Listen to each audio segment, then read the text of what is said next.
Hello YouTube, welcome back to my channel. This is Melanie with Addicted to Planning, and I want to first apologize for being gone exceptionally long. I have been away from YouTube for quite a minute, and I have no words as to explain why, but I did want to share a new video because I did think that this was a subject that some people find difficult or challenging when in a bullet journal, and that's forward planning or future planning. So I thought I would share the process that I have been using. I moved out of my Filofax, I guess almost 2 years ago, and back into a hardbound lecture. I'm sure I'm pronouncing that wrong. And so I thought I would share with you how I've been forward planning in these. Each book lasts me about 6 months, so I have 2 per year, and I run from January to June, and I may have a few pages left, but then I'll start a new book for July to December. The other thing I should probably do is say thank you to any subscriber that is still out there. I have no words. I appreciate you hanging in there with me for what seemed like an exceptionally dormant channel, and I hope you get an alert, and I hope you enjoy this video. So the method that I use to get my future planning, because with a Filofax it was great. You know, I had 3 months in my Filofax. I could easily flip to, 6 weeks from now and jot down a task or a reminder or an appointment. But when you're in a bullet journal, you just have nothing but, blank pages at the back there. And that's the joy and the lure of a bullet journal for me. I was really excited to have 249 blank pages again. And every page is a new opportunity. But the forward planning is obviously a challenge. So I'll share a little bit with you.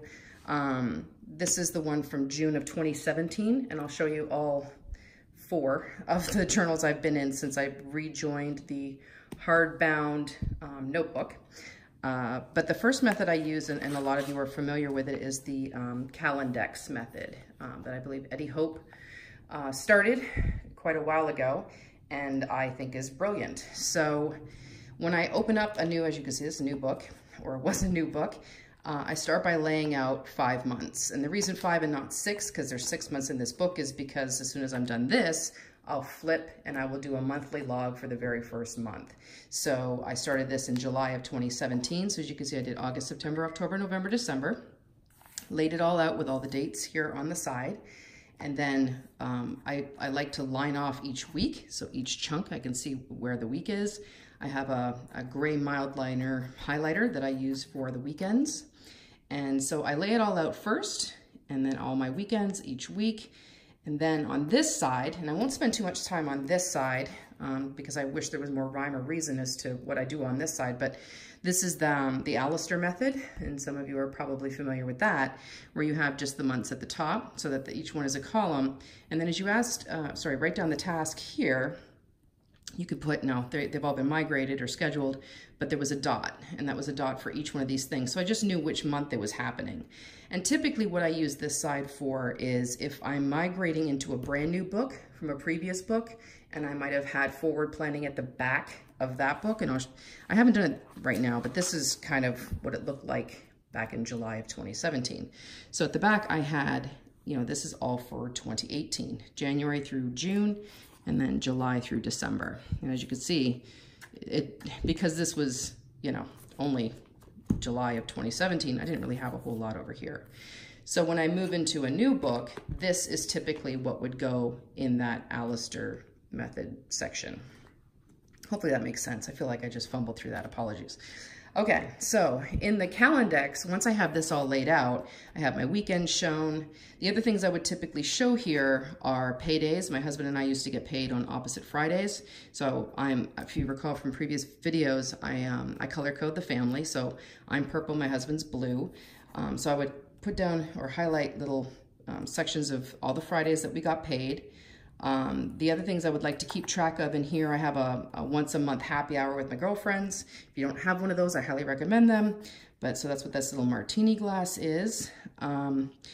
And let's see, what else would I put in here? Probably vacations. If any school closures or holidays happened, I would highlight the whole thing if it was a holiday. If it was just the school was closed, my kids, again, color-coded, I would put this little X with a box around it, so I knew the school was closed. This is a very sad looking, but birthday cake, and that's for birthdays that happen in the month. Let's see, what else would I add? And if it was a doctor's appointment, are there any here? Doctors and or dentists. I don't see any in this. I'll show you in the next book, but I would just basically use an asterisk in the color of the person that the doctor's appointment is for. Now, that obviously doesn't provide you a whole lot of information, especially when, you know, you're looking at it 6 months back, but when you go to set up this month or this particular month in your monthly log, it would at least at the very least prompt me to go look at my calendar. And then I could go and I would see, okay, well, who's got a doctor's appointment? And, well, I'd know who by the color, but is it a doctor? Is it a dentist? What's the time? And I could add that then into my monthly log when I write the next one. So that is that. So holidays again. Things like N was, you know, a nail appointment, and H was like a hair appointment. Let's see what else is on this. Now let's get into and you guys probably already know this method, so I'm not going to spend too much on this particularly. But when you're working through your bullet journal and you think of a task that you're going to have to do in the future, and you don't have those pages set up, or you don't know where to flip to really to write that down, this is where you would capture it. And that's what all these little things are. And again, because they're color coded, if it was for a particular member of the family, I would probably write it in that color. If this doesn't work for you, please do not force it. Some people like all black, and that's great. I need color in order to see who we're talking about. We have 3 kids, my husband and I. It just helps. So that was one. So let's look at some more. And if you guys are anything like me, this is what I enjoy in these videos, is seeing other people's planners. So, so let's look at this one, for example. So here again, you can see, well, maybe not. Do we have any doctor's appointments ever? Apparently we're not a very sick family. Anyway, sorry. So let's look at, okay, so March 13th. There was this 81 written in a circle. So I would flip to page 81 when I set up my March calendar, and I'm like, what's going on March 13th? And apparently I was having a patio set and a grill delivered. Now, when I first started this Calendex method, I wasn't using it very well. I tried lots of different things. I would write, you know, here as a task or a line item in my bullet journal, that, you know, patio and grill set. And then I would try to highlight like the symbol. And so when I flipped to actually page 81, and it took me forever to find it. And I got really sick of that. So what I ended up doing was I started writing the thing anywhere on a blank page. And it doesn't even have to be this page. I could write it anywhere I wanted. Anywhere I found a little hole, I would write this note. I would do this little star, and I would put a box around it. And, you know, if you wanted to, if it applied to a particular member of the family again, or if you have a highlighter that you favor, I would just put a highlighter around it, so that when I flip to page 81, I quickly just look for these boxes that have this little star next to it, so I know it's reflected in this. Hopefully that's helpful. But, and then, so this was, I guess, I didn't even look, January to June of 2018. This was July to December of 2018. So this is the book I just moved out of at the end of last year. And a couple of other fun things that we did. We joined a wine club. So tasks that are reoccurring, that happen often, but maybe not the 5th of every month. And even if it is the 5th of every month, you can go and put, you know, it all across here. And I'm pretty sure this was an Eddie Hope hack as well. And I can't remember when or where I saw it. I'm sure it was either on a blog or maybe one of his Instagram posts. But what he did was he adds this little empty triangle. Pardon me. And so what's nice is that at a month at a glance, like for example, this wine club, we get charged on the 4th Tuesday of every month. Well, that's obviously going to be different every month. So it was great because I was able to just go and draw. Now it was empty to begin with, this empty triangle on the 4th Tuesday of every month. Now what I do is once we've picked up that wine, I color it in.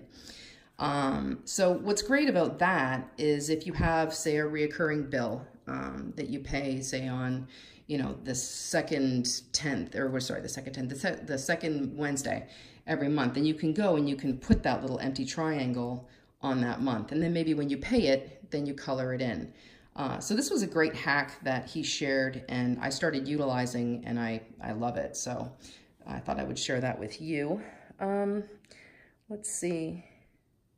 I'm not too sure if there's much more here to talk about with terms of forward planning, but the other thing, like I said, I was doing at the back was creating this month for the next 6 months. So this is the current 6 months, wherever that was, sorry. This is the current 6 months that I'm working in within this bullet journal, because as soon as I get here, I'm starting my next bullet journal. But beyond that, especially when you get into this month, more tasks are going to start popping up, and that's for January or February or March. And so I would flip to the back and I would capture that stuff right there for the next 6 months. I don't know, again, if that's incredibly useful. This is the bullet journal I'm currently in. Now, don't get jealous. This is what he called the stealth edition, I guess. And so it's black, and then the pages are obviously gilded. Is that the right word? I don't know, but they're black on yet. They called it, I think it was stealth, and I thought that was super cool. And how I got it was with his new book. They had a box set on Amazon that had this and his book in this like little hard cardboard sleeve. And I think the price at the time was like $37. So it was ridiculous. I basically got an actual bullet journal, even like a limited edition one for, I guess would have been probably $13. So I definitely picked that up. But anyway, so that's the one I'm in right now.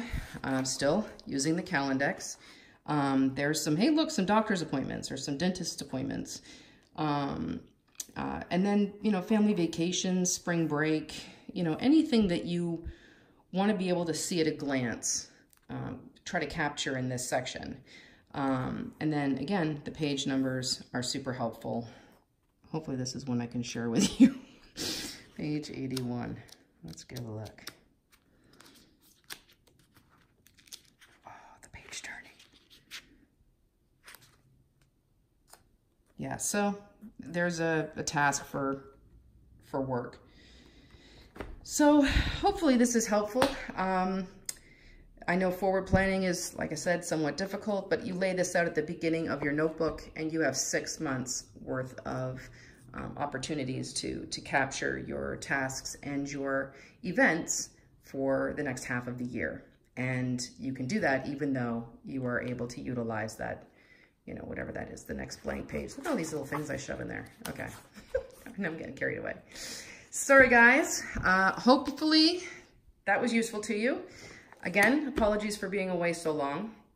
If there's anything else you'd like to see or any other questions that you have, please don't hesitate to comment in the section below. And I read all comments, and I will do another video if you guys have specific questions. And thanks again for subscribing and hanging out with me, and I appreciate your time. Talk to you soon.